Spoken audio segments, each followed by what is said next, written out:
This is the Bard, the new lead of sports entertainment, professional wrestling, whatever you want to call it. The Prince of Broadway and the leader of the production, Frankie Flynn. And you're listening to Wrestling Cheers. Making your way in the world today takes everything you got. Taking a break from all your worries sure would help a lot. Would you like to get away? Sometimes you want to go where everybody knows your name, and they're always glad you came. You're the one you can see, rules are all the same. You're for everybody else,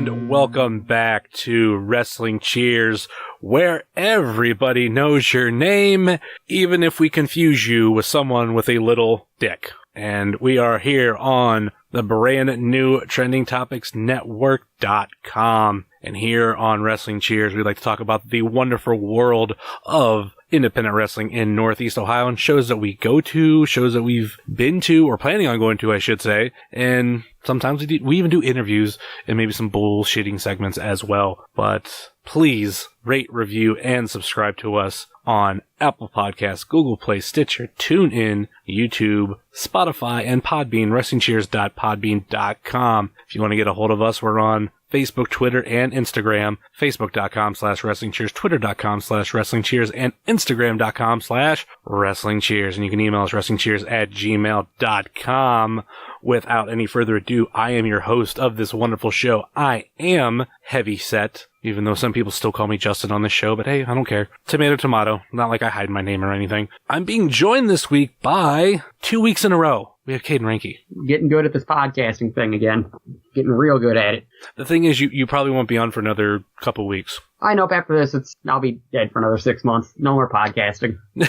All gone. I know I got roughly who I want to be on the next two shows. The next one, I kind of want you on, but I don't know how I'm going to do it. I want to do a year-end show. But on, quote, wrestling Twitter, that seems to be a shun thing if you do year-end awards. So now I'm like, well, do I want to do, like, a year-end thing for, AIW and independent wrestling? Ah, yes, wrestling Twitter awards. Like, I didn't see any awards, unless it was, like, promotions talking about awards and whatever. But I was like, I want to kind of... Best GIF account.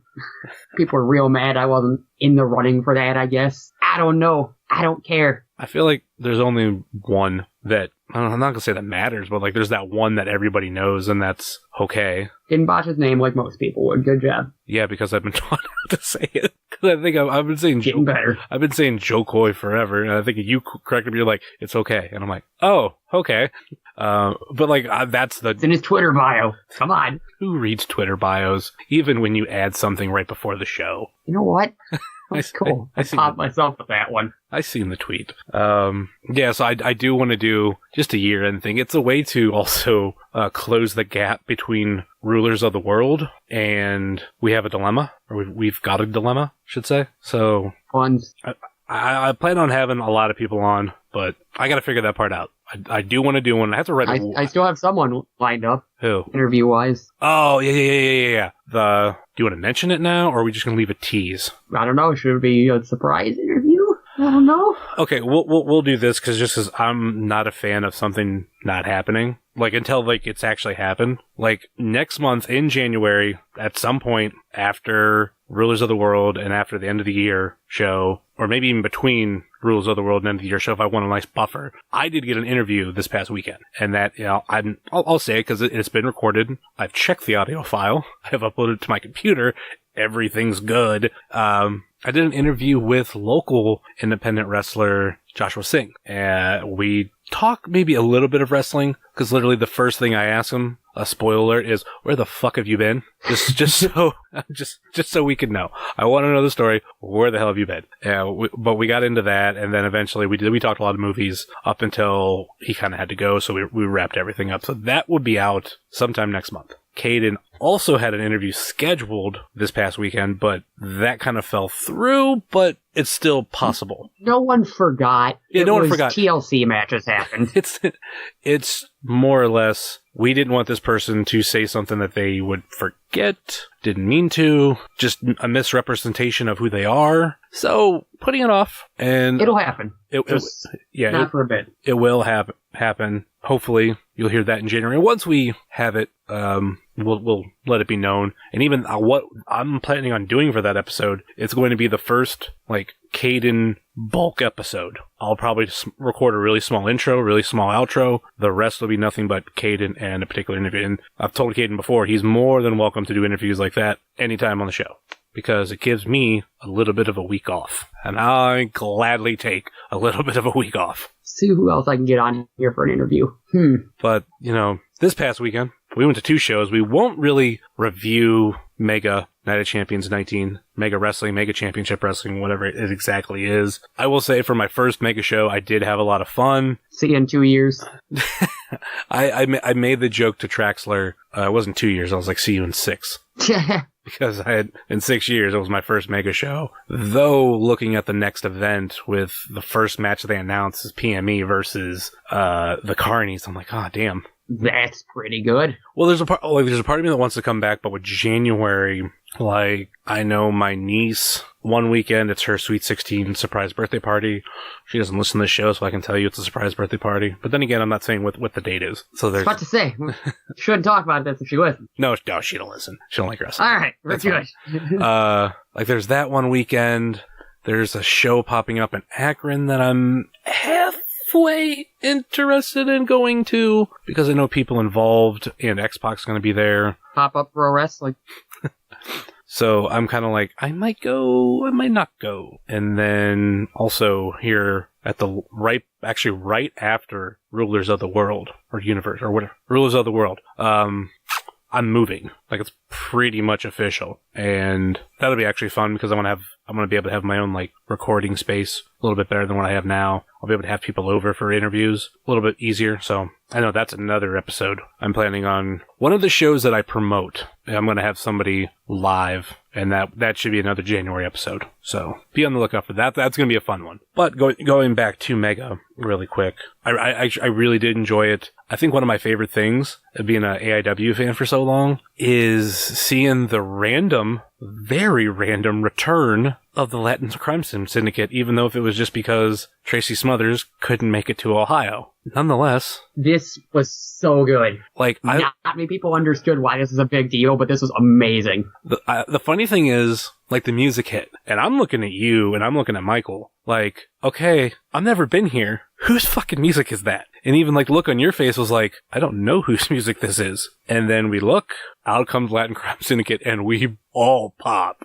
Oh my god, they're just missing freaking Cade Fernandez. That's it. That would have been great. I mean, whatever happened to that guy? I don't know. Probably became a superstar or something, and then eventually retired.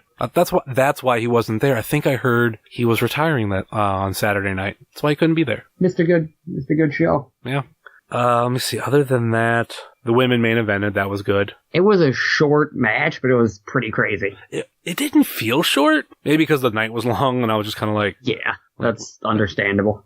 Let's wrap this up. I'm getting tired. And then the finish happened with Jocelyn Navarro winning. It felt underwhelming. We were all oh, well. It was just kind of oh, yeah, okay, well, sure. And then since I've never been to Mega, it's hard for me to follow them 100%. But Zoe Sky had something very similar to Money in the Bank briefcase. It was basically she won a battle royal earlier this year. Okay. Title shot anytime, anywhere. So she pretty much Money in the Bank, but a battle royal instead. Yeah. So she cashed in, and that was the end of the night. And that was the more fitting end to the night. That was the one I was all right, that felt like the end of the show for something that's Night of Champions 19. There were, on this show as a whole, I know there was a lot of Mega students that I really know who they were. There was 6.5 foot tall Kevin Watson. Even he was in the pre-show battle royal. I looked at my friend I was talking to, I was like, Jesus Christ, that guy's tall. And like, if you just saw like a picture of him, he looked kind of normal, but he was just tall and lanky. Like, holy shit. Yeah. What other mental notes do I have for the night? Remy LeVay just randomly being in the pre-show battle royal. Because I don't believe he's ever worked a mega show, so that was kind of random. Do you know what happened to Eddie Only? Why he wasn't? No idea, because he's not on the upcoming graphics either for the mega shows, or mega show. And his merch was there too. Like I saw, like by all the AIW students. That's interesting. And I haven't found out what happened to him. And on a side note, a bone that I have to pick, not necessarily with the show or anything like that. After the show, I was very hungry. My girlfriend and I, we decided to go to the IHOP that's right next door. So we go there. We waited about 15 minutes and nobody seated us. Might have been closer to 10, but normally that doesn't happen. There was one waitress. I think she had about 3 tables. Anybody who knows me, I have a pet peeve on people who don't communicate. She literally looked at us, said nothing, and continued on her way. Instead of taking literally 5 seconds, said, hey, I'll be with you. Give me a couple minutes. I have to run back and forth. I'd be fine with it, but no, she just looked at us. No words. I gave till a certain time, and I was like, as soon as it hits that time, we're leaving. That time hit, we walk right out. Unacceptable, in my opinion. Always go to Waffle House after a wrestling show. Yeah, but there were none close by. I wanted one close by. There could be one on the way home. I take the turnpike. There could be one on the way. I ended up getting Taco Bell in Streetsboro. I would have gotten Steak and Shake, but... I would have gotten Steak and Shake, especially right now they have the white chocolate milkshake, which is so good. But we had like enough like drinks and everything in the car. I was like, I don't really need milkshakes. And they take a long time to make everything at Steak and Shake, which is a good thing. I'm not complaining, but I wanted food now. And I was like, fine, Taco Bell. Taco Bell it is. I'm not waiting 45 minutes. Give me my food. Pretty much. I did the post-show Waffle House after Rockstar, and it was fun. I actually wanted to do post-show Waffle House with you guys, but it was going to be like out in Menor. And I'm like, yeah, I'm not going that far. That's like way out of my way just to get Waffle House. Yeah, it's not even near us. It'd be like a drive out of the way for us even. Like if you're talking for the Menor show, it'd be a drive almost like 10 minutes opposite for us. It's not bad, but it's not like where the McDonald's was by Music Links. I know when we can do it, and I'll next time I get after we're done recording, I'll tell you when. I got an idea, but I can't talk about it on the air. So. Oh, it's a secret. Kinda. Cliffhanger. Let's get into the main topic of this episode as we review AIW's Wet Bandits from this past Friday night. What are some of your thoughts, just as the card as a whole, and favorite matches and moments, things that just stick out before we get into the match-by-match aspect? This was one of the best Menor shows. I feel like I say this all the time about the Menor shows, but this card was really, really good top to bottom. It wasn't overly loaded with trainees, but it wasn't like a Mount Carmel show. It was a really good mix of talent. I feel like, and I've said this before too, that the students, the more we see them and the more that we get every, so many months or every year of this new talent, it makes it feel like a different brand. And it's something that I really like. I relate it to the GNOs, which we're almost going on 1 year without a GNO. So that's sad, but that sucks. But we bring GNO back. There was always the regular shows and the GNO shows. Now I feel like we get regular shows, GNO shows, if and when they'll ever happen again. But now there's these I don't want to call them student shows. Part of me wants to call them the more local shows. Like most of your talent from these shows are going to be somewhat local. Yeah, you will get guys in on this show like Kurt Stallion, Kikutaro, Tracy Smothers if he was supposed to be here. A bunch of others who... Mance Warner. Mance is somewhat close. Magnum CK, not Cleveland based, if I'm correct, but he's still somewhat close. We get a lot of talent of the local area. Even the venue, I really do enjoy because we take the stage seating and just how different that feels. There's a part of me that wonders, you're looking directly into the ring. oh yeah, there's a part of me that wonders what would happen if, and obviously this is not something that Music Link is going to do, what if we had that kind of seating all the way around the ring? Like, what kind of atmosphere would that bring? What kind of show would that bring? Like I said, I'm not saying that's something that Music Links is going to do or should do. It's just something I think of, okay, this is one side like this. What if we had a show where every side was like this? Yeah, it's not going to happen, but that would definitely be something cool. But yeah, like I said, it feels so different. And I like, we started off with students shows, or just students being two people. We started with Joshua Singh and Alex Daniels, like that was it. And then as classes started to roll out of the academy, we got more and more, and as time has gone on, some of those even original class students have become bigger and better parts of AIW. And one that I'll throw out here, because I was told I need to talk about them more, is the production. I'm going to start with Frankie Flynn. It's a guy that I've mentioned before. I've known before coming into wrestling. And the thing that really drew me towards him to begin with, when he first started out, he actually had a character. He came out, he was, the Prince of Broadway and everything. And even in that first match, he did things that other people weren't doing. Exactly. And it's the little things, and that's what I've really liked about him. He wasn't just generic wrestler number 4 when he debuted. Yeah. He actually already had a character about him. And, as time went on, like maybe that character, it was not necessarily played out. He had his, matches with Kingston and all that feud. So it was like, okay, that's that. Time to change this a little bit. But the fun thing is, like, he got injured. I don't want to say it's fun that he got injured. It's how it worked out. He got injured. He, even when he was cleared to wrestle, didn't wrestle in AIW for a while, grew out a massive freaking beard, kind of changed his look on accident, I feel. Could be on purpose. I believe... We don't know. I believe Frankie Flynn is a guy that would have done everything like that on purpose. And we go to this past Back to the Future Cup, where Frankie Flynn, who, this is where everything just turned out perfect. He has that beard, turns on, I don't say turns, but, attacks PB. Shows us a new side. And when he comes out during day 2 at JLIT, he already has a new look. That's right there is one of those little things. And since the debut of the production, giving a spot in AIW for Derek Director, Colby Red, and now Magnum CK, Frankie Flynn has evolved from even that point, from day 2 of JLIT. From May of this year. Yeah. And that's not that long. And he's changed a ton. And I feel like the production is one of my legitimate favorite parts of AIW. Now, granted, I feel like a lot of these members are fans of wrestling cheers, and I think that's something that does drag me towards them. But even without that, it's the little things, like I said, that Frankie does that's really having me enjoy the production, and everybody in general. And two, like, okay, you and I have had this conversation before Magnum CK debuted. We were talking about who was going to have the best debut of 2017 in AIW. And I think up until recently, it might have been hands down Mance Warner.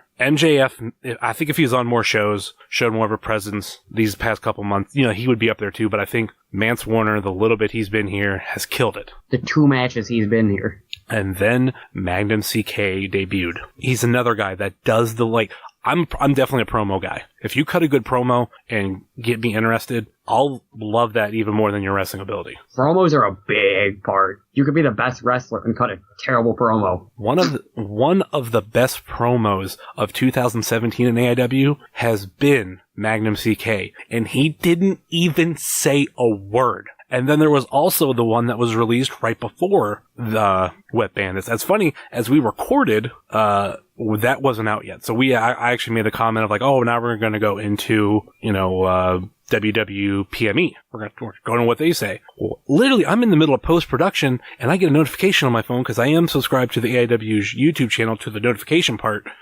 There's a freaking Magnum CK promo up. I'm like, oh, motherfucker. And I hear it, I'm like, oh my god, this is good. This is really good. And now, because of Magnum CK, whenever I hear or see Marino Tenaglia, I now go, Marino. The way he drug out Marino. Just extended it. Yeah, like, Mance Warner, great debut in AIW. I'm going to put up a battle that Magnum CK, in less time, has killed it even more. And the thing about Mance Warner, I don't know what's going to be next from an AIW. I know what's coming next for backing up CK in the production, and we'll get into that later. It might have been one of my highlights of the night.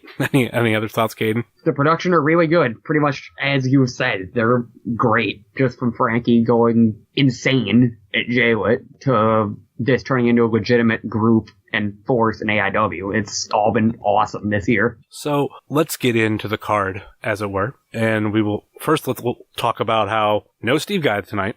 He had his own comedy gig that night, so it sucks we didn't have him there. But if there's no Steve Guy, there's Pedro. I love Steve Guy, but Pedro maybe it's because I've heard him for so long in my time of being an independent wrestling fan in Cleveland, and to the point where I went to like 2 companies for a long time, and he was the ring announcer for those 2 companies. So his cadence, how he says certain words, and I think everybody who's in this scene, they have their favorite Pedro word the way he says it. Mine is Jason Bane. Absolutely. The way he always said that was great. I think when he retired, I was like, all right, I got to hear a couple words because I don't get to hear him. Now, say Jason Bane. Okay. Say, for those who don't know, because Jason Bane, God, he hasn't been around since... Was he at Resolution? I almost said 4. The very last one? I had the flyer on my wall. Let me look at the date. That would be 13. Wow. Yeah. But he would say, instead of say Jason Bane or Jason Bane, it was Jason Bane. Love that. The best intro. I mean, even like his intro counting down in 10, 9, 8, 7, 5, 4, 3, 1, here we go! Like, I love you, Steve Guy, but you don't do that. Since you don't do that, I still love Pedro for it. But Steve Guy has his own things, and I do like them. I can't knock him. Can't knock my boy. Not complaining about Steve Guy. He's fantastic. There's a reason he's been around for, almost 2 years now? Yes. I do believe it is 2 years because it was the December show. It was actually no. It's been 2 years. I just got a notification a couple days ago, like a week or so ago. Filthy. Was it Filthy Animals? I don't know. Yeah, it was. Was it called Filthy Animals? Keep the change. Keep the change. I keep thinking Merry Christmas, Filthy Animals. I'm like, no, that wasn't it. That was the really, really, really bad photoshopped flyer. Yeah, Tim Donst. Yeah, that was really bad.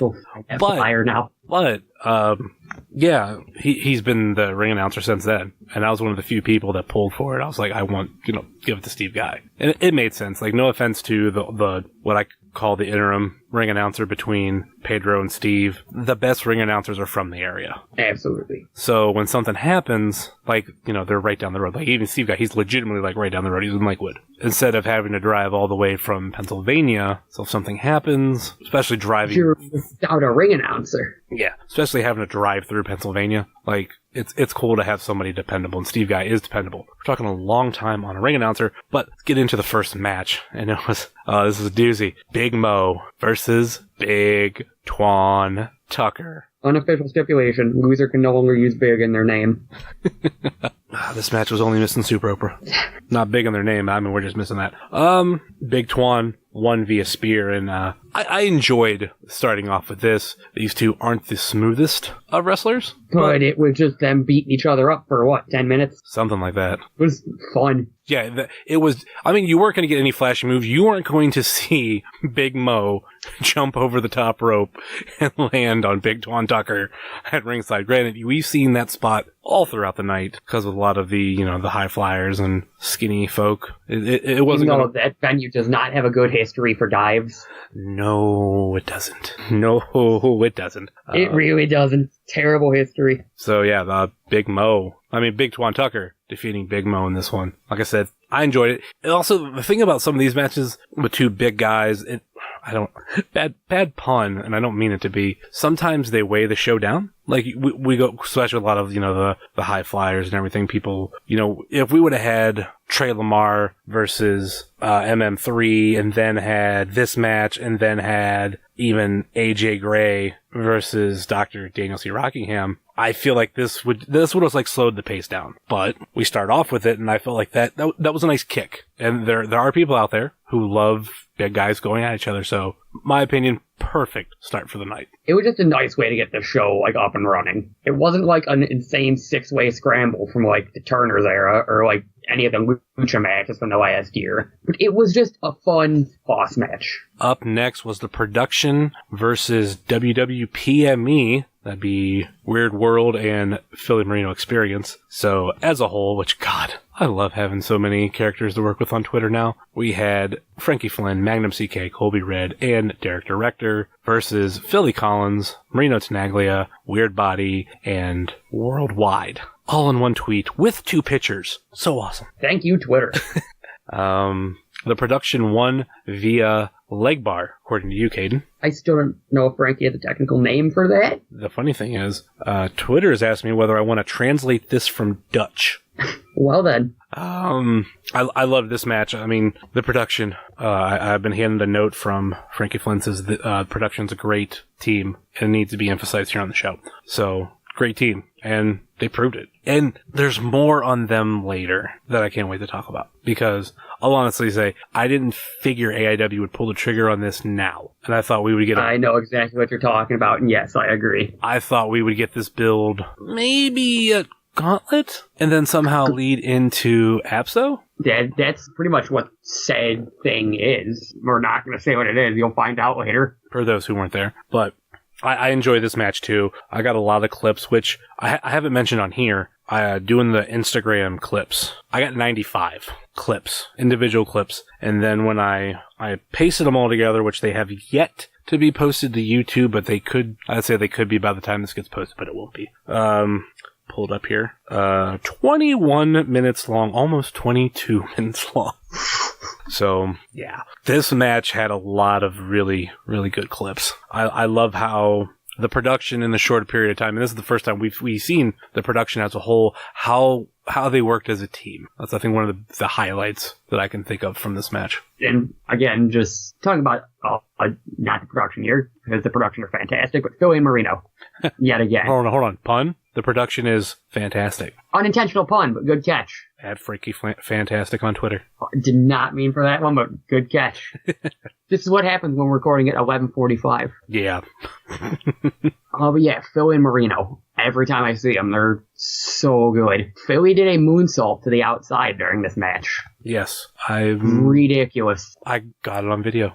I was informed that was the first time he had ever done that. Oh, wow. That's nuts. It was hard to tell. He did it very well. The thing that I love about PME is I feel like they're instantly over everywhere they go. They're just 2 fun characters, then they're really good in the ring, too. So it's boom. Crowds are going to go to them like that. I feel like they could do a little bit of character work, because that's one thing I don't understand with them. Because I thought they were, just fun dudes. Like, okay, then someone explained to me Marino's thing, and I was like, wait a minute. I've never caught that with him. I was like, yeah, he's... Split personality. Yeah, and I'm like, I've never caught that. So, what? It's not as exaggerated as it could be. Maybe that's why I never notice it. And I don't see many of their promos. Marino's is more of like a Twitter thing. That makes At least that's what I picked up on. That makes sense. It's kind of hard to do like a split personality deal in the ring. Yeah. Next up, we had Dr. Daniel C. Rockingham versus Rich Homie Juice himself, AJ Gray. Booked off of a Twitter feud. AJ Gray won via powerbomb. Another... AJ Gray in AIW is just this, well, in general, but in AIW, because that's where we see him most, it's just a fucking highlight reel. He went from a no-name, debuts at Back to the Future Cup. He literally bartends for, a year, I believe it is? Yes. Debuts Back to the Future Cup. Kills it with Garrison King. Gets put in a match with Kaplan later that night, just because of his match at Back to the Future Cup. Yeah, and now he is everywhere. Total impromptu match. And he's been on every show, correct me if I'm wrong, every show since then. It could very well be. I believe so, but I do believe so. That's how you earn your spot. And not just that, this was the first time, but he came up for AIW, and then he had a show in the area the next day, which is awesome. That's the first time he's been if we want to count Jaywood weekend, but I don't think that counts. But this is the first time he's been in Cleveland for 2 wrestling shows. Yeah, because he was, I'm guessing he was, here for 2 days for Jay Lippo. Yeah, he wasn't booked, and he was booked for these 2 events, so definitely sky's the limit for AJ Gray. And like I said, just a fucking highlight reel. He's always doing crazy shit. There's not enough good things we can say about him. He's great. He doesn't like my fingerless gloves, and now I've been imprinted in his brain on owning them, because when I seen him on this day and at Mega, he made comments to me about him, and I wasn't wearing them. They were with me, I will admit that, just because now I keep them purposely in with my stuff that I bring to wrestling shows. But I've been imprinting the brain on that. Good job. You broke him. And I can't say enough good things also about Dr. Daniel C. Rockingham. I'm a huge fan of his. Hopefully you'll hear more from him on this show in the coming weeks and months. This is the first time we've seen DCR as a single competitor without Brian Carson in quite a while. Yes, and I don't think they're broke up, because I did see a thing on Twitter hinting. I was just going to go to that. Yeah, that we could very well see them in the. I mean, because we're not going to really talk about it, but everybody's favorite tag team champions in AIW, To Infinity and Beyond, have issued an open challenge for the next show, and we will most certainly talk about it next week of who we think it could be. There has been people throwing their hats in the ring, no pun intended, and one of them being Dedication personified. It's just going to be me. Popping the rail. Roll up, winning the belts, running away. No more women's title, no more tag belts. I'm definitely curious of who is going to be the opponents, which the thing that I've always loved when AIW does it, I feel like we haven't had it in a little while. I love mystery opponents. Oh, that's great. Oh, we did the mystery opponent thing at J-Lit this year. I think that was the last time there was one. Yeah, that's why. There was a time I felt like it was like every other month. It seemed like it used to be a lot. But I like it. I love mystery opponents. It's fun. It's a guessing game. Yeah. Like, do you think, like, okay, is it going to be this person because of this reason? Or is it going to be this person because of this reason? Or, like, total left field? Is it going to be this person because no one expects it? And, sometimes... That's always the fun ones. You just go super into left field with guesses. And, sometimes you get them right. Sometimes you get them wrong. And this is a tag team, and... It's just a fun guessing game. I think, like, with a tag team, it's like, okay, is it going to be a team that we haven't seen in a little while? Like, is it going to be the Carnies? That's a very popular pick. Is it going to be a team we haven't seen in a long time? Aeroform. That's the name I've been mentioning. Is it going to be a team that we can't advertise? Is it going to be Tyson Dukes? No, Tracy Williams already has a match. That one's out. Yeah, you look at the card. Is it going to be... Oh, okay. Another one we can't really advertise. Nope. No, damn it, he's the match too. Like, what about Ethan Page and Josh Alexander? Nope, can't do that either. Ethan Page has... Alexander is allowed in the States again, to my knowledge. I don't know the technicality of that. Like, I know he did do AAW, but why? But has he been back since then? I don't think so.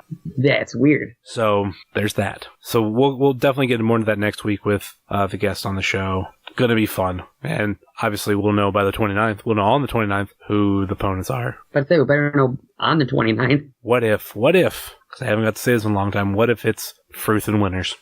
Best return. Get the streamers ready. What if it's Cloudy and Jimmy Olsen? I was thinking that, actually. That'd be a really weird one. Anyway, more on that next week. And like I said... We could do this for 45 minutes. Oh, yeah. Headhunters, that's another team that I heard. And I was like, ooh. Please do it. Please bring back the Headhunters. They don't have to win, but just imagine if it's Headhunters. Gotta get that main event push, brother. Like I said, AJ Gray won via powerbomb. Next up was... Which we had a change. We did mention that Tracy Smothers was not able to make it. And small spoiler for later in the show, they took out a wrestler from this match, put him in a later match. So we had a replacement, and I'll mention him last because I don't know much about him, but Kayden does. So it was Joshua Singh versus Kurt Hertz versus the Duke versus Calvin Tankman? Kayden, go. Where do I begin? This dude's fantastic. I'm still learning about Tankman, but all of his work in IWA Mid-South is so good. I was pretty sure I'm the only person that had any idea who he was. Yeah, but because I was like, what the hell is his fucking Twitter? Just at Calvin Tankman. Follow him on Twitter. It was a very nice surprise, because I might have known in advance he was writing to the show with someone from that area. So I had my hopes up he would be added to a bonus match or something. So it was very nice seeing him in an AIW ring. Fingers crossed he's a regular now, because he's a fit for this company. And this match was for the Haas Division boot. And with the Duke driver the Duke is your new Haas Division champion. Using that Duke money to buy wins. Well, I mean, benefit is we'll see the Haas Division boot more than we have. It hasn't been that long since we saw it. I mean, before how many times we see it before Wrestle Rager? I feel like it's, or Wrestle Rager 2, I feel like it's been a while. 2015. Yeah, that's been quite a while. Happy. I mean, if they kind of bring this back and make it a regular thing now, I'm all for it. Maybe it's because Haas wrestling got a boom over the past year. Haas wrestling should always be the thing. It's the best. I feel like it's the anti-205 Live. 305 Haas. What was the name of the show that I thought, like, what if they... Oh, yeah. Okay, I thought of it. Okay, AIW, listen to me. Okay, you don't have to. We were joking before, I think it might have been before this match. But we're dead serious now. We were joking before this match. Like, what if AIW ran a Haas-only event? I don't think they will, because I don't think it would draw many people, because get that many Haas wrestlers, people, yeah. Anyway, people are fickle, they suck. But, okay, what was the one Haas show that's already been done? 305 Haas. 305 Haas. I've seen on Twitter, 405 Live. I think that was Vader and Yokozuna. But how about this? We call it In Your Haas. Huh? Please book this. Please. I don't know, because I was like, what if they did an all Haas show? And all of a sudden I'm like, In Your Haas. Oh my god. That would be hilarious. Oh my god. We could bring in Todd Pitt. Oh, never mind. Too soon. Anyway, we can give away a house, but instead it's a gingerbread house. I'll stop. Wow. I don't know what to say about this match. I don't have anything bad to say. Kurt Hurts didn't have his AJ Styles gloves. That's a bad thing. He didn't want none. He forgot his gloves. Yeah. I was very mad about this. I don't remember as much from this match, but I remember vividly the Duke coming out and Thrift Store Jobber being at the bar, just yelling at him. I mean, we were all kind of yelling at the Duke because it's the Duke. Between this match and the next match, should we have a PSA on when, quote, heels, unquote, in wrestling say mean things? I tweeted something. Yeah, this is a show. These wrestlers are going to say things. They're going to be mean. That might piss you off. Don't. In the words of Ben Affleck's character, one of Ben Affleck's characters, or no, it's the only Ben Affleck character. Anyway, on Jay and Silent Bob Strikes Back, these are fictional characters, okay? Fictional characters. I'm doing hand gestures for that one. The Duke and Jock Sampson in the next match, they're gonna say mean things, especially Jock, who mentioned Trump in his promo. Expect offensive things. That is what happens in these shows. It's like you go to a comedy show, and there's comedians out there who will do crowd work. And if you don't know what crowd work is, they will make jokes at the expense of people in the crowd, because that's what they do. So you had some of these wrestlers doing crowd work. I'm not pointing any fingers or naming any names, but if you make your attempt to stand out, this is going to be easier for the heels. I'm just saying. But these are fictional characters. Don't take what they say to heart. It's a show. My first independent wrestling show, do you know what now WWE wrestler Luke Gallows told me? He told me he liked drugs. Does he? He's had a job long enough that I don't think he does. But he said it because I was wearing a CM Punk shirt. This is what happened. And I don't understand. How can adults get upset when wrestlers say things like, okay, maybe if it's on Twitter and wrestlers say things that are kind of offensive, like, okay, it's a blurring the line thing. Some wrestlers are real, some are in character. Fine, whatever. But if we're at a show, come on. Really? I'm done. You got anything to add? I threw my tweet out there. End of this subject.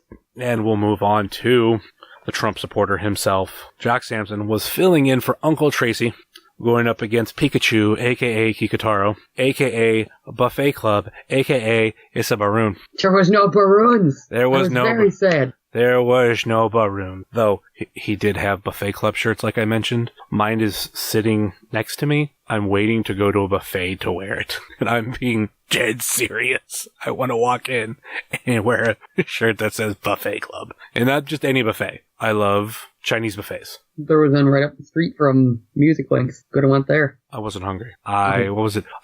My original plan, like I'd mentioned, I want to go to BurgerFi. Instead, for lunch, my girlfriend and I went to Chipotle, and my burrito was at least so big by the time I finished it, I was full for hours. And we were on our way up to the show. Besides the weather and everything, I was kind of like, yeah, I'm not really hungry. So I think we got sheets after the show. And even then, I just got a grilled cheese sandwich. I was hungry. I was more, I don't know about you, but when it comes to shows, I get thirstier than anything. Yes, this is a thing. There's been multiple times after a show, I have chugged a Gatorade. I don't know how people eat during wrestling shows.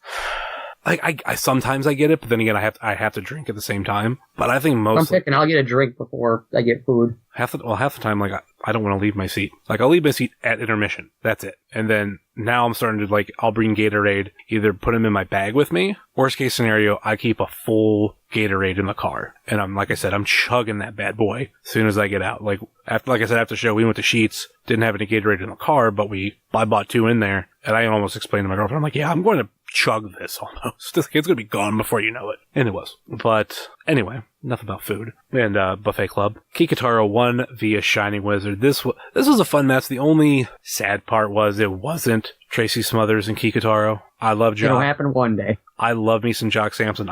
Oddly enough, I wore his shirt today, who I always give him shit because Jock Sampson is a 100% Pittsburgh Steelers fan. His shirt that says Jock Sampson and it has, I think, the number 50, maybe 53 or 58 on it, because I'm not looking at it right now, because I'm not wearing it, but it's Cleveland Browns colors. And I always give him shit. I'm like, oh, nice Cleveland Browns shirt.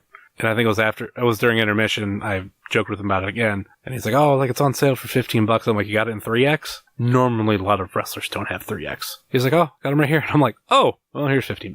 So. Oh, wait a second. You actually have this in my size? Wow. Yeah, I was like, all right, fine. Here's $15. So, I don't got much more to add to this. I do love me ski, and hopefully we get Kikutaro back. Like, let's not have Kikutaro every 2 years. Let's have Kikutaro more. But let's bring him back more often. I think put him in J-Wit. Oh, I think he's in high demand. I'll probably say that he's probably in high demand, which is weird because he's like, when you think of Japanese wrestlers, he's not high on a lot of people's lists, but Wrestling Road Diaries 3 had to put him out there more. And like we mentioned last week of how he's in the States. Yeah, now he's in the States, but not like, watching that and Sleep Till Brooklyn. I mean, freaking Kikutaro had a great match with Colt Cabana. Love that match. It was fantastic. It's a Varun. So Jock did hold his own, before the show, before the match. Like I kind of mentioned, cut a promo. People said some things.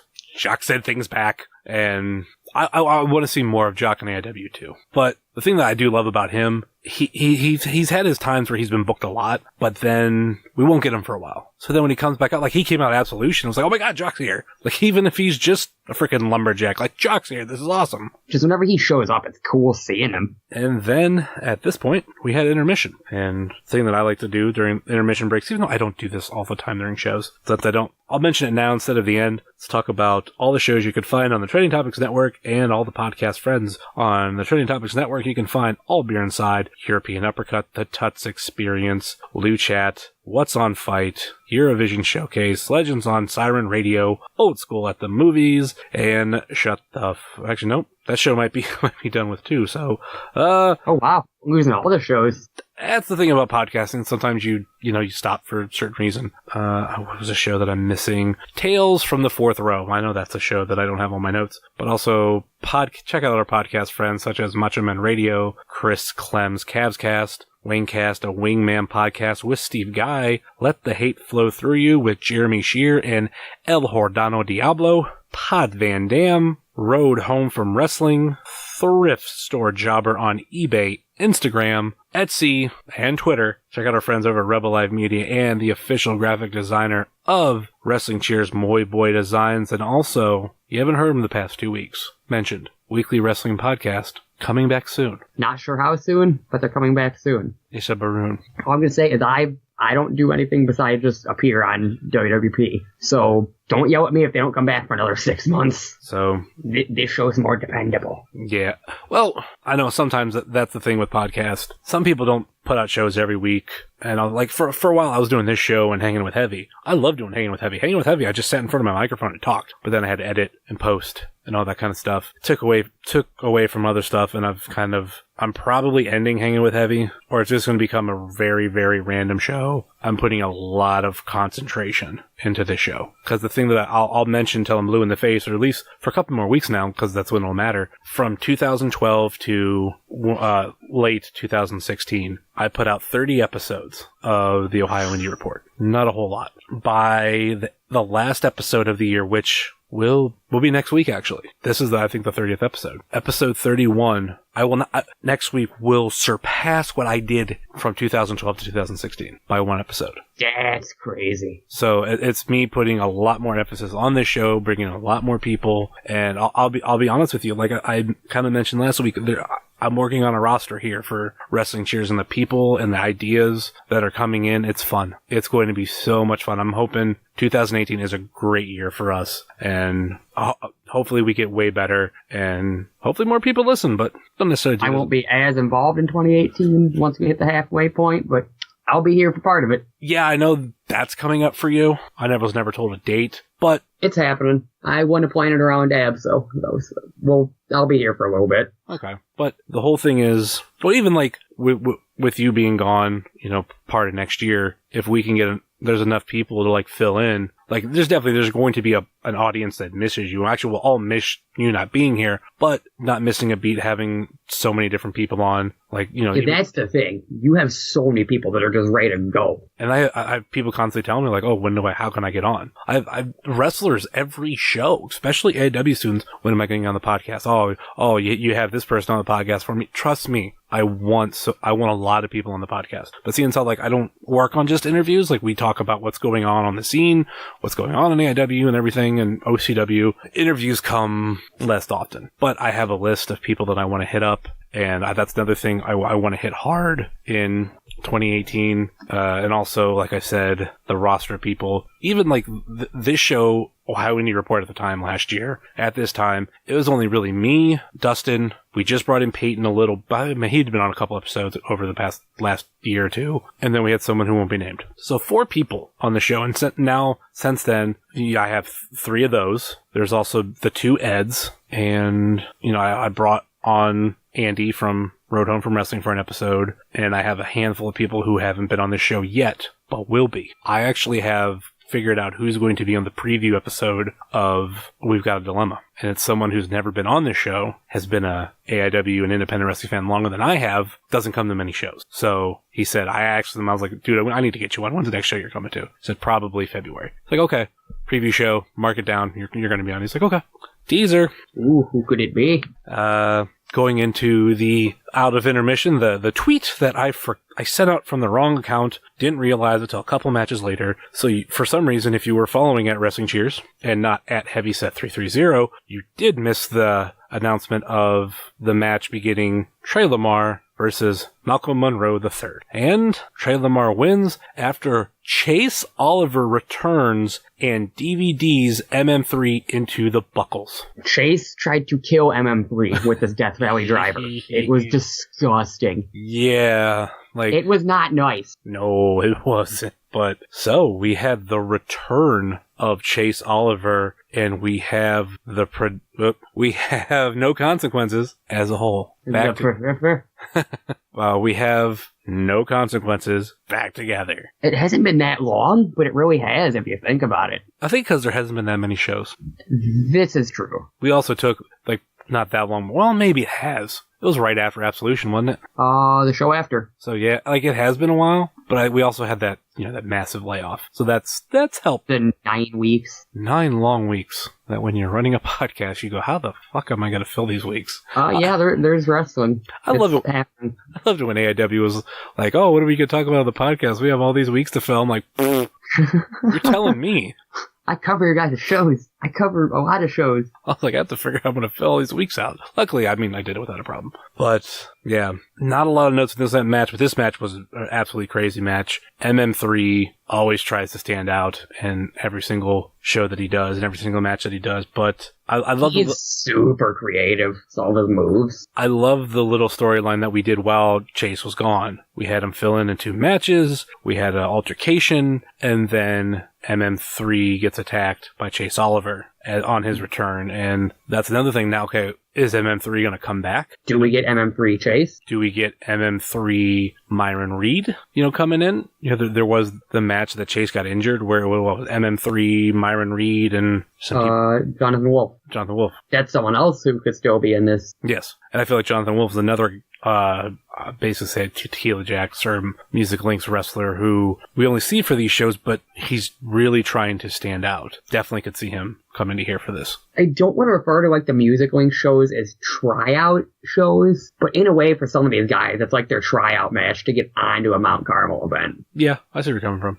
I'm not saying that is a bad thing, but it's like, this is like the, hey, if you do good here, we'll have you at our big show. Yeah. Up next was Brian Carson versus the debuting Eddie Only, and Brian Carson won via pop-up cutter. First victory for Brian Carson, especially solo in a while. Yeah, it's definitely been a while. I can probably check AIW's website, but that would take effort.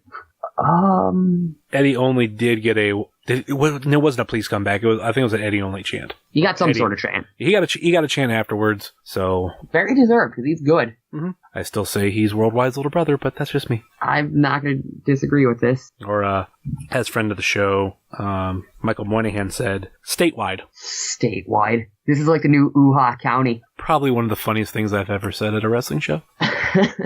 Love you, T-Money. Love you, T-Money, but that was my first reaction. Who's this guy? Uha County? And that's stuck forever. So great. Uha County and Nasty Nate. Both are still a thing. Between this match and actually the next match, I don't have many comments on Parker Pierce versus Colin Delaney, 205 Live's own Colin Delaney. And Colin Delaney won via small package roll-up. Parker's getting better each time I see him. I don't like the character, but in ring, he's good. I agree with you. I think when it comes to Parker Pierce, there's going to be something that just connects, and I think that's what we're waiting on. He's filling his role and his purpose right now. I had it explained to me by someone that you definitely need somebody like Parker Pierce on the roster. Just a fun-loving guy. He's different from like every other trainee. Like in terms of character and in ring, he fits in almost any situation you can put him in. So he's gonna be around for a while. Yeah. And eventually, like most students, something will click. Like, how many matches and months did, Gary the King Baller just kind of be this guy who came out to Drake, had the light up shoes, had a hat with a crown on. Like, that's all he was. Nothing really to him, but, earlier this year, they started No Consequences, and boom, Gary the King Baller had a purpose, and it fits. And I think that's what we're waiting on Parker Pierce, and it's not nothing that we want to be rushed. Not like another No Consequences deal, but just him to have, like, a match where he just kills it, and everyone notices him. It could be a match, it could be a tag team, it could be a group, it could be a character, just a little character twist. I mean, we already have a group for him, or a tag team. Well, we do. Please make this happen. But it's going to be something, but there's no rush. Like I said, Gary the King Baller, how long was he just Gary the King Baller? And that's where you're with Parker Pierce. All it takes is one match, and something changes. So all I can say to Parker Pierce, keep up the good work. Because I have really nothing bad to say about him. He's fantastic. I don't really have anything bad to say anybody on the AIW roster. Maybe Kurt Hurts, but it's been said by, I think, fans, or someone I know I've heard of before, is Kurt Hurts is either the worst wrestler ever or the smartest human being alive. Or the smartest worker ever, yeah, I think was the... And that, if that doesn't sum it up, I don't know what does. It gets you thinking. Up next was Joshua Bishop versus Little Dick Kurt Stallion. And why I say this, and I don't actually think it, or know it, or anything like that, there were a group of fans ringside, and I do want to say they might have been friends with Joshua Bishop. They were. That kept calling Kurt Stallion Little Dick. No matter what, they just kept referring to him as Little Dick. Is Little Dick this, Little Dick that, you suck, Little Dick. That didn't come out right. It's just repetitive, where it's like, okay, we get it. Little dick. Okay, cool. Move on. Nope. Entire match. And it was a very, very good debut for Kurt Stallion. Unfortunately, Joshua Bishop did win via the capture, DDT, and a distraction. Was it distraction or an interference? No, it was after that. I was thinking the other No Consequences match. The fun part, which we didn't actually put on our Twitter, but it was on the Instagram stories if you were paying attention. After the match, we had No Consequences come out, all of them, to congratulate Joshua Bishop. This turned out to be a perfect trap by the production, who then surrounded the ring and attacked No Consequences. This is what Kayden and I have been talking about the whole show, and I think it's one of the things that stand out. And we've had these two teams that formed roughly around the same time, and a lot of us felt like this was going to be the Absolution match. But instead, we're getting it at the next show. And I said this on Saturday from my own Twitter account at Heavyset330. And I'm now forced to choose between two former guests of the show, Joshua Bishop and Derek Director. You're wrong either way in this situation. How am I wrong? They're both going to be mad at you. Well, they're all going to be mad at me. But, like I said on Twitter, my choice is obvious.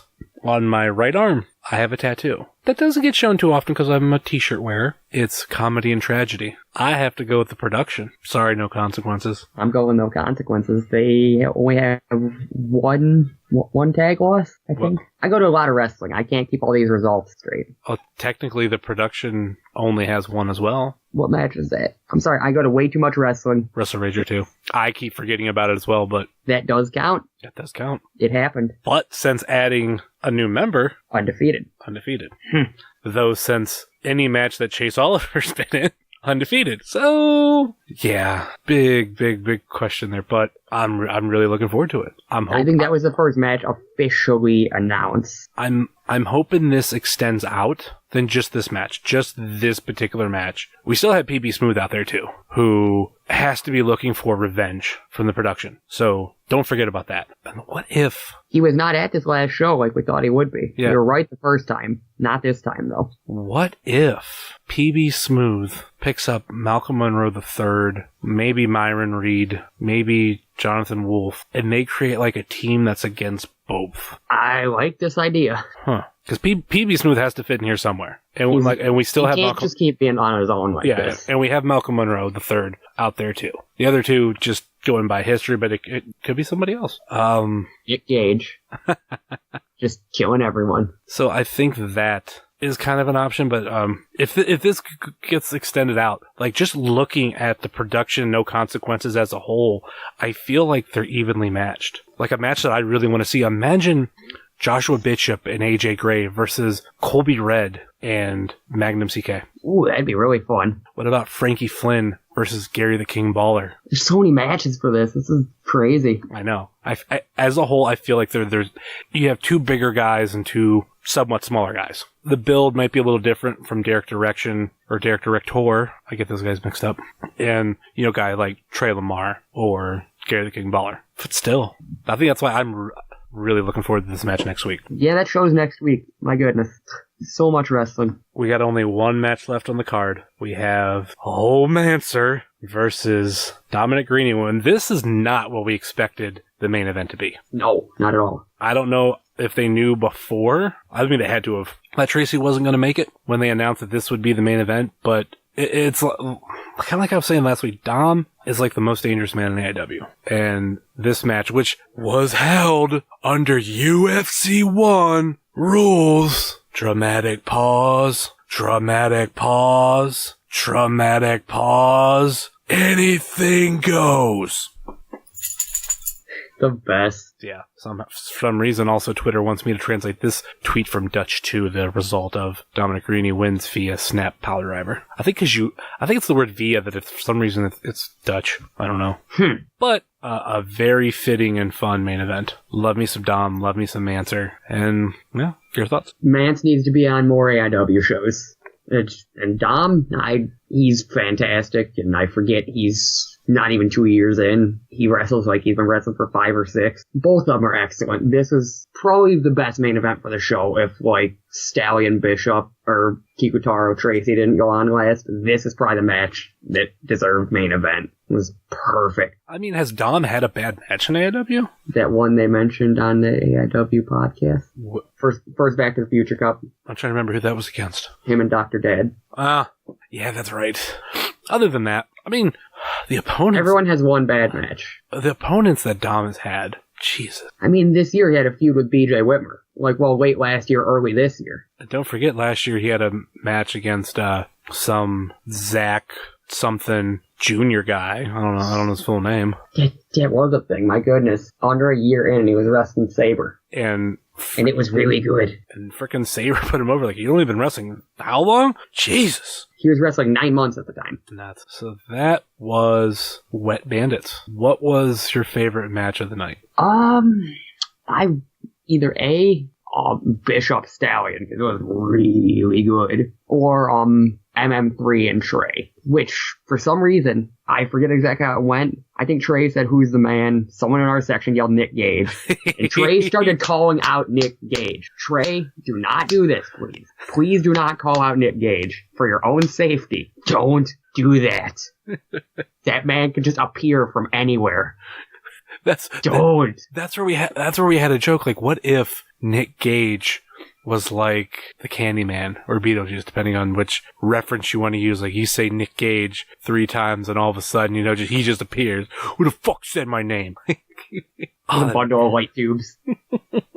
Anyway, I think my favorite match was the 8-man tag match, the production versus WWPME. Just that match was just insane. It's those high energy, fast paced matches where there's something going on at one point or another. There's going to be from the turnbuckle or inside the ring to the outside spot. Tag matches anymore are always insane. Yeah, so that was one of my favorites. But I don't think there was necessarily a bad match on this card.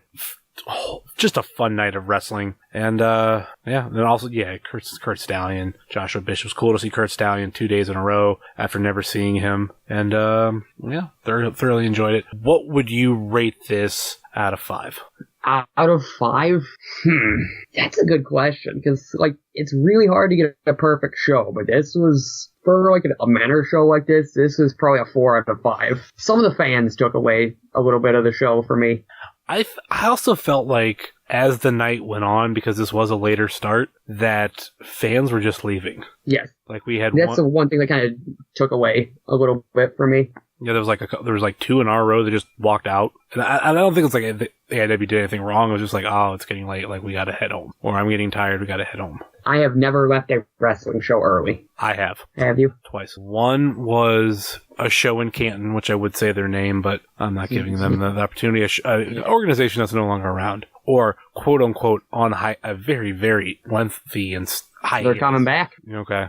Is that what they're saying? Gonna have that Hall of Fame. Let's say, because it's been almost 2 years since their last show. It was about 2 years ago at a show that I left during intermission because I had a comedy show to go to that I promised a friend that I'd go to, and then there was one show that do you want to call it leaving early? I was only there for the pre-show stuff, the meet and greets, and then I left. What show? Northeast with Mick Foley, Jerry Lawler. You did buy a ticket, so that will count. Yeah, I bought a ticket, left.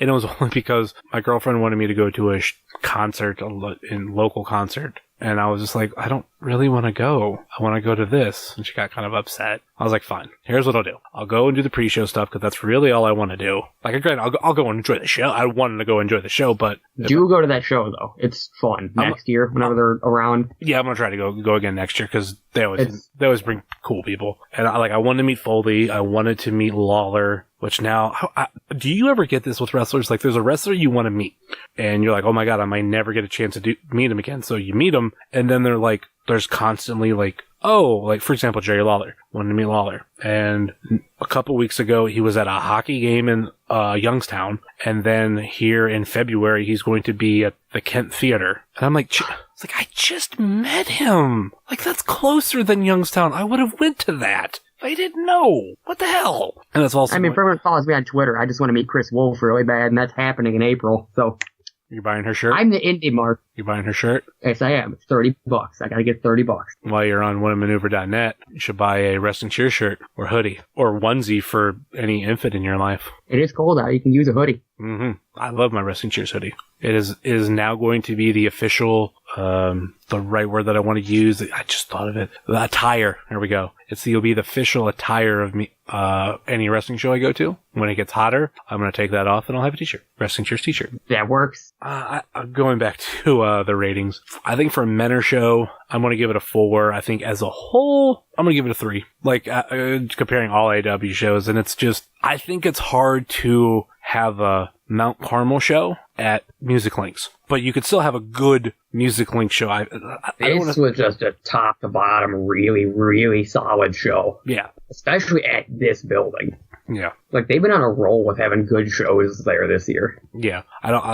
I can't think of the last really bad show that they had. I think Season of the Witch might have been okay. It was just because it was like a last minute, kind of like here you go sort of deal. So it was like, eh. There's been a lot of bad timing for shows too. That was pretty much the only reason that show was like, eh. I think it was just bad timing. There's like that one was right around the Indians being in the playoffs. There was the one after WrestleMania that was kind of, fan attendance wise, it was lackluster. Which show was that? The Music Link shows just run together. With Jimmy Rave? Oh, that was Rising Sun. Yeah, thank you. It was a fun show. Just the crowd was. Well, it didn't help that new WWE Raw Tag Team Champions were about 100 miles away. A perfect driving distance for most fans. So it was like to go to AIW Men Are on the Lake show, or go to IWC and see the Hardy My original Boys. plan was to go there, but AIW announced a show, and I'm supporting AIW. Yeah. I have since 2012, and I've missed a handful of shows. Yeah, I've missed a handful of shows too. I try not to miss them now. By a handful, I mean I missed one J-Lit weekend. I missed an Absolution. I missed the original Wrestle Rager. That was a long weekend. Yeah, doesn't sound like I missed too much. It was a fun weekend. It was just really, really, really long. Yeah. Basically, just imagine another day of J-Lit. I was late to a bunch of shows, and I try not to have that problem anymore. Got a better job now? Got a better job, and I can just say, hey, I'm not working this day. And they'll go, okay. Alright, you just need to be here this day instead.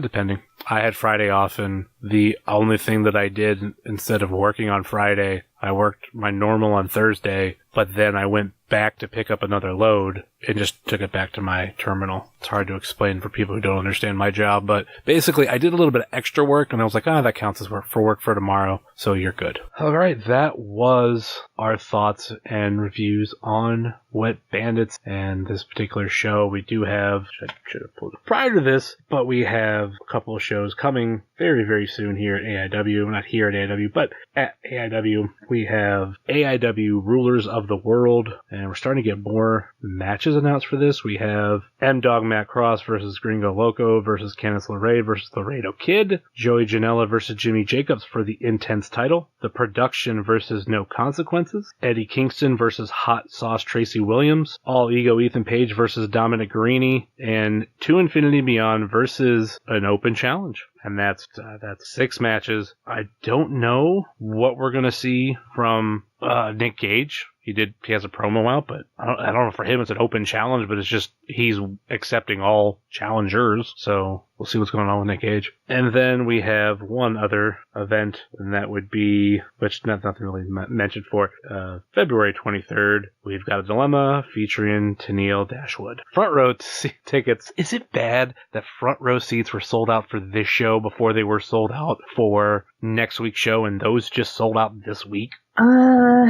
Yes, but no. It's weird. Wrestling just works that way. Women's wrestling just works that way. Yeah, we'll go with that. I can understand this since I'm going to Shimmer again. Yep. Any final thoughts or last minute plugs? Wrestling's cool. I've been to 50-something shows this year. Check my Twitter next week for the final count, because I don't feel like walking 5 feet to grab my phone.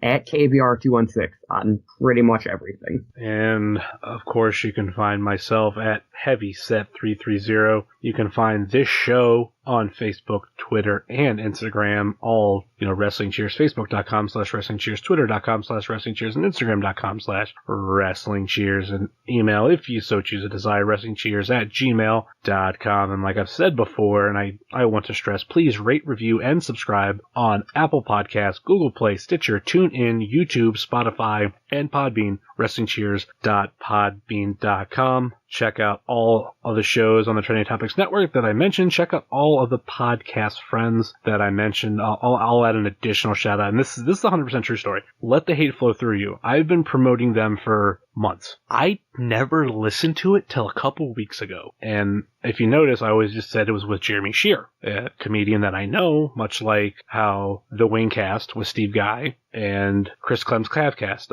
All three are comedians. All three of those shows are on a network called Lousy Weather Media. Randomly, I was like, you know what? I've been promoting this show for a while. Let me listen to it. I freaking love it. It's about an hour-long show. They have both Jeremy Shear and El Hernando Diablo. And El Hernando Diablo is an AIW fan. He comes to shows. I've met him. Like, we actually met at Mega, and we actually started talking. And we had previous conversations through text and everything before that. They find their own little things to talk about. The person who comes on will have a topic of something that they hate, and they just shoot on it. AIW fan Ray Hyclack was on late last year. He hates the IWC. The guy behind most of the people behind Powerbomb have been on it. One of them, the Zach something, I forget his last name, long last name. He was on. He did one on hating wrestling, people who hate wrestling or something like that, or people who talk bad about wrestling. And I mean, there's all non-wrestling episodes. I just want to throw in an extra plug for them. If you get a chance, check them out. It has become legitimately one of my favorite shows, and I'm going back listening to almost every episode. I first went through listening to friends that I know that were on the show, and then I did a second. I was like, okay, now I'm going to pick topics that I like, and now I've got to the point where I finished all those. I'm just going to download all the other shows and listen.